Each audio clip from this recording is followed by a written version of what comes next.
A ver, imaginen esto. Una columna de acero, súper robusta, diseñada para soportar un peso increíble. Le aplicamos una carga y aguanta. Le ponemos más carga y sigue firme. Pero de repente, ¡zas! Sin aviso, la columna se dobla hacia un lado y colapsa por completo. Y lo más curioso es que el material no se rompió, no se hizo polvo, simplemente perdió su forma, su estabilidad. Y esa es la gran pregunta, ¿no? ¿Cómo puede ser que un elemento estructural falle de una manera tan catastrófica, con una carga que en teoría su material debería soportar sin problema alguno? Bueno, la respuesta está en un fenómeno que es tan sutil como destructivo. Aquí es donde entra el pandeo. Miren, en el mundo de la ingeniería, el pandeo es uno de los enemigos más sigilosos que hay. No es una falla de fuerza, no es que el material se rinda, es una falla de estabilidad. Es un colapso de la geometría misma de la pieza. Y justo por eso, porque ocurre antes de que el material se rompa, es un riesgo que se tiene que calcular con una precisión bárbara. Muy bien, vamos a desglosar todo esto. Primero, vamos a entender por qué decimos que el pandeo es un enemigo invisible.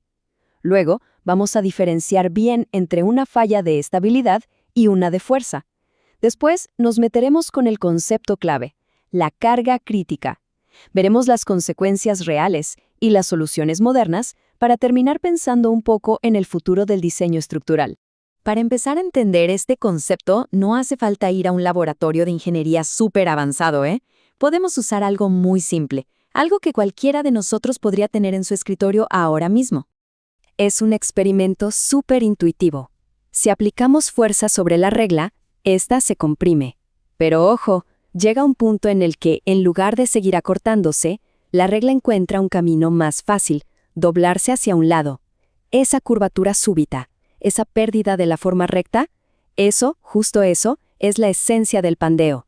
La regla no se partió en dos, pero falló en su trabajo de mantenerse estable. Y ahora viene lo interesante, la distinción fundamental que define este fenómeno. Porque no todas las fallas estructurales son creadas iguales, para nada. Y esta diapositiva lo muestra perfecto. A la izquierda, la falla por aplastamiento.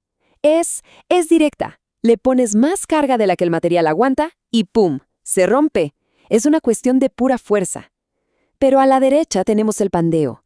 Aquí el material podría estar perfectamente bien, pero la geometría del elemento, su forma, se vuelve inestable y se deforma del lado, perdiendo toda su capacidad de carga. Es una falla de equilibrio. Y este es el punto clave, la idea central de todo. Esta cita de las fuentes de investigación lo resume perfecto. El pandeo es tan peligroso porque ataca donde uno no lo espera. El diseño puede decir que la tensión en el material es segura, pero si la estabilidad no se verificó correctamente, la estructura está en riesgo de un colapso, así de súbito y total. Entonces, ¿qué es lo que determina ese punto exacto, ese momento en que una columna pasa de estar súper estable a colapsar? Pues la respuesta está en la física del equilibrio. Pensemos en una canica. Si la ponemos en un tazón, su equilibrio es estable. La movemos un poco y vuelve a su sitio. Si la ponemos en la cima de una esfera, es inestable. Al mínimo toque, se cae. Y si está en una mesa plana, su equilibrio es neutro. La movemos y se queda donde la dejamos.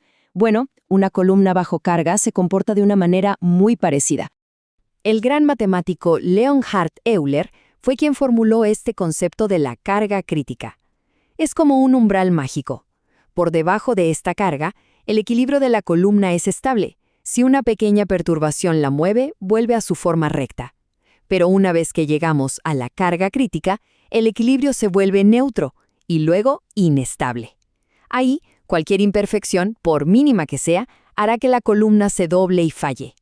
Y ojo, no todas las columnas pandean de la misma manera. El factor clave es la esbeltez, que es básicamente la relación entre lo larga que es y lo gruesa que es. Como vemos en esta tabla, las columnas cortas y gorditas tienden a fallar por aplastamiento. Es lo más lógico. Las intermedias tienen un comportamiento más complejo, llamado pandeo inelástico, donde el material ya empieza a deformarse permanentemente antes del colapso. Y son las columnas largas y delgadas las que fallan por pandeo elástico, justo como lo predijo la teoría de Euler. Bueno, pasemos ahora de la teoría a la práctica, al mundo real. El pandeo no es solo un problema de pizarrón.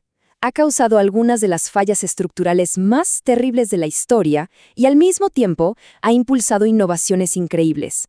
Durante su construcción, el puente de Quebec colapsó, causando la muerte de 75 trabajadores. ¿Qué pasó?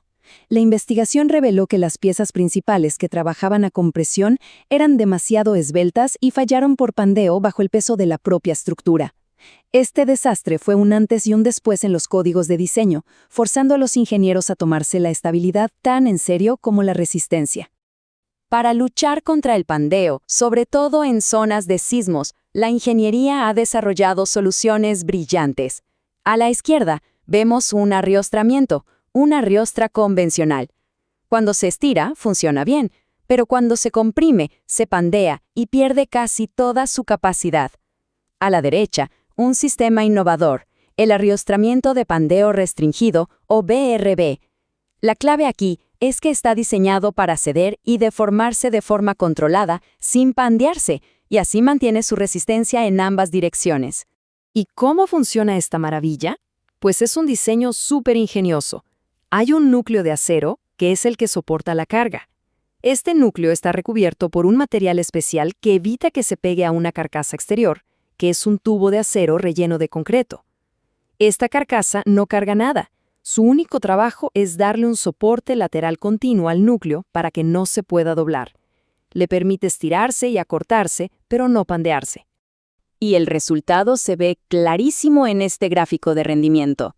Pensemos en este gráfico como la firma energética del componente.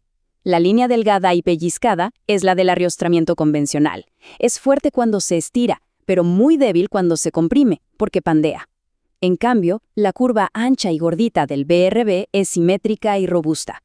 Esa gordura en el gráfico significa que está absorbiendo y disipando la energía de un terremoto de forma súper eficiente, como un amortiguador de alto rendimiento, tanto cuando se estira como cuando se comprime. Entonces, las ventajas son evidentes. Tienen un comportamiento súper predecible, disipan una cantidad enorme de energía sísmica y funcionan como fusibles. ¿Qué significa esto? Que se diseñan para que sean la parte que se dañe de forma controlada durante un terremoto, protegiendo así las vigas y columnas principales. Y lo mejor de todo es que después del sismo, estos fusibles se pueden reemplazar. Y no son solo teoría, se usan en todo el mundo. Aquí tenemos el edificio federal Wallace F. Bennett en Utah, Estados Unidos. Esos elementos amarillos en diagonal que se ven en la fachada no son un adorno, Son los arriostramientos de pandeo restringido, trabajando a la vista de todos para proteger la estructura.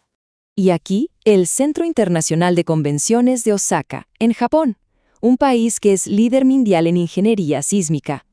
De nuevo, los BRB son protagonistas en el diseño, no solo como un elemento de seguridad, sino que ya son parte de la estética y la arquitectura del edificio.